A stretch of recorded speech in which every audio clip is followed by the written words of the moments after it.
Hello everybody, this is DeanoGTO, and today we're looking at T-34-3, the Tier 8 Chinese preferential matchmaking medium tank. Well, other than Type 59, but this is the one you can actually buy. The Type 59, there's no way for you to purchase that particular vehicle.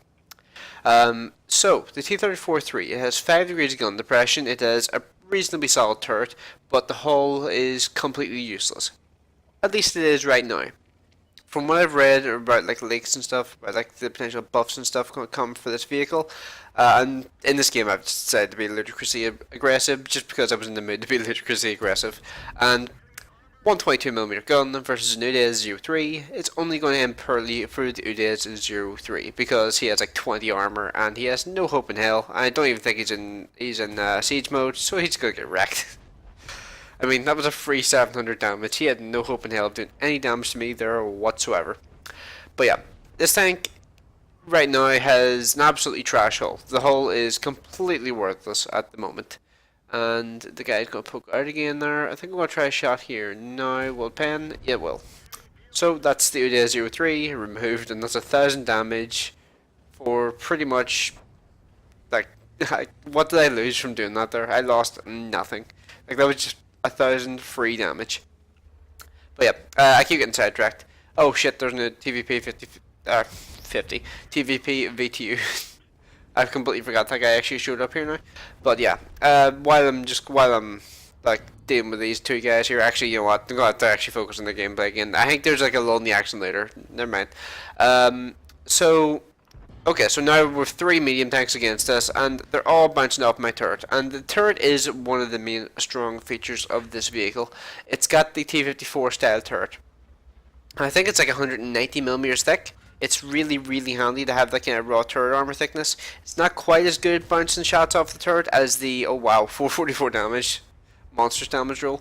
It's not quite as good as bouncing shots as the T-34-2 because T-34-2 is just got like such a small profile on its turret.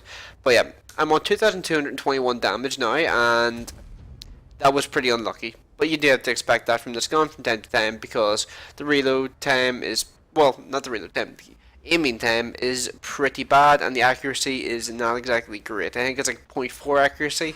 Like, it's weird. This thing here has, I think, worse aiming time but better accuracy than the normal T-34-2, and I just lost my loader there, which is not great, so I had to put that guy back in immediately. It has worse aiming time but better accuracy, whereas the T-34-2, from what I can remember, is the exact opposite. Better aiming time but worse accuracy. It's really, really weird way to balance these vehicles. But the T-34-2, I'm almost certain, has the better rate of fire too. And now we're just kind of hanging out here, waiting to see like where I can get a shot off. Not really looking to go for the cupola on a Patriot, because the Patriot, it's not really going to end well for me if I fire my shot off and the Patriot's able to just roll up and get 2 shots into me for free. So that's why I'm being very, very, very cautious with my shots, and I also really want to remove that rain from the game. From the game, because that Lorraine has massive potential to do a lot of damage, and I stick a huge shot in the side of that Patriot to just, well, take off I think 2/3 of his remaining health. Now I'm on very low health now, 239 health, so I should probably be a lot more cautious now in regards to like the way I'm playing here. And I think at this point I decided to like go over to where the Borsig is on the map. Well, not where, like over towards the Borsig's direction, but the Borsig just dies sadly. As I'm heading back, because, well, dealing with 2 American vehicles in an area where you have to go hold down in order, oh well, in an area where you have to like crest a ridge is not going to typically end very well for you because, well, they're Americans and that's just what the Americans do. They're really good hold down, or like with ridge lines and stuff. And remove the T-54 Mod 1 completely from the game, just obliterate him with the 122mm gun, because 122mm gun is just fun to use. And actually, mentioning that, they've released another Tier 8 premium vehicle with a 122mm gun. This time it's the STG. I can't help but think of the STG-44 every time I say its name. I think of the STG-44, the German assault rifle. Well, the original assault rifle, the first assault rifle in the world, I think it's called, or it's known as. But yeah, that WZ-111s get rushed by the WZ-120 1FT, which is also a pretty interesting vehicle that I feel like is a bit of a monster, if I'm completely honest. I mean, it has like a 250 pen gun. Um, but yeah, back to the T-34-3. This is like the only action I was thinking of. So, T-34-3, whenever it gets HDified, I have heard this thing is going to get the same hull armor layout as the Type 59, which is an interesting change because this tank, when it was introduced, was I think the first premium medium tank since the Type 59's introduction. So they neutered it massively when it was initially introduced, and they slowly buffed it over time as time went past in the game.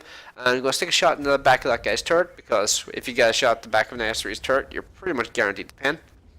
At least these days. Like the pre HD IS-3, or no, actually pre-change of the model of the IS-3. Like there was a version of the IS-3 that had like 220mm armor all around, and while I was just blabbering on there, the game ended with median 3600 damage, 2500 damage blocked by my armor, primarily the turret. Typically, shots that hit the hull are going to go straight through like a hot knife through butter, because this thing just does not have the armor thicknesses to really survive any hits at all.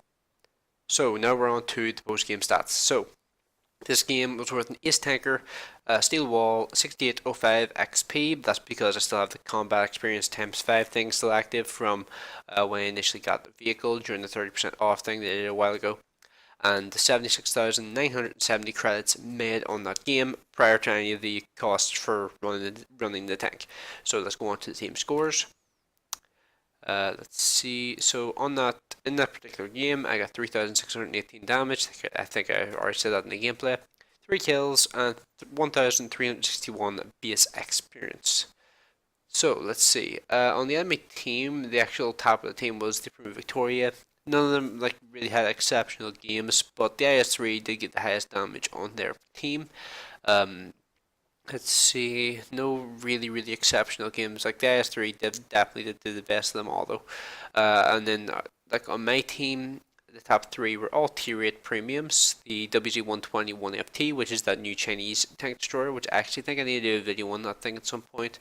I haven't got one right now because I think I have too many tier premiums as it is, and I can't really justify getting another one. Then there's Super Pershing.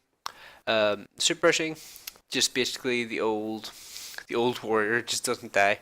The tank's been around for an eternity. I got tanks not far off the age of the lava, from what I can remember. That's how old that machine is. Let's see, anything else we need to go over? Not really that I can think of. Let's go on to the detailed report. So let's see, I fired 12 shots in that game, 11 direct hits, 11 penetrations. I think that one shot that I missed was versus the Lorraine 40T when I was just trying to get rid of the thing. 2,520 damage blocked, 418 assistance damage, and after the cost of the consumables and the ammunition, I made 55,467 credits in that particular match. So, basically to summarize this game, it was a pretty solid game, just basically making use of the advantages of the vehicle in the form of like the turret and the just raw alpha damage of the gun. Used to be a big advantage of this vehicle was the ability to overmatch French tank destroyers, stuff like that there, just like completely overmatch their side armor and just make them completely worthless. But that's not really a thing you can really do anymore because the French TD's got significant side turret or side armor buffs, so that's no longer a thing you can really take advantage of. But the 122mm gun is still fun to use. It's still overall pretty damn decent gun. It's just very random. It's just very random.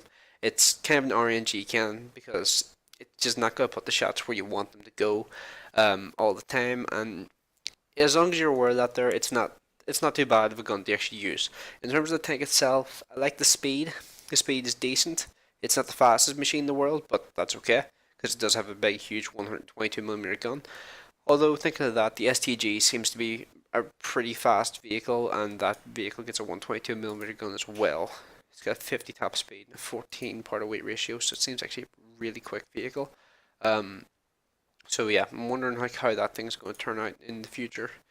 And it also seems to have a better turret than the T-34-3 too, so that's going to be interesting, and better gun depression as well. Jeez, and better aim and time and accuracy. Okay, yeah, I'm going to do a separate video on that vehicle because it looks ridiculous from what I've seen. I've only glanced at the stats, but it looks ridiculous from the stats I have seen. So yeah, I'm going to do a separate video on that. In terms of T-34-3, I would not recommend anybody buy this vehicle because it's ludicrously expensive.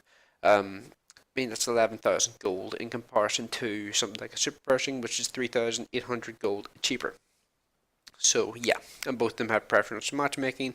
That's why I used the Super Pershing as the example for that. So yeah, I think that's pretty much everything I really need to say. Going to do a separate video on the STG Guard and probably the WZ Tank Destroyer as well, the Premium Tank Destroyer. So yeah, I think that's pretty much everything I really have to say. So thanks for watching. I will see you in the next one.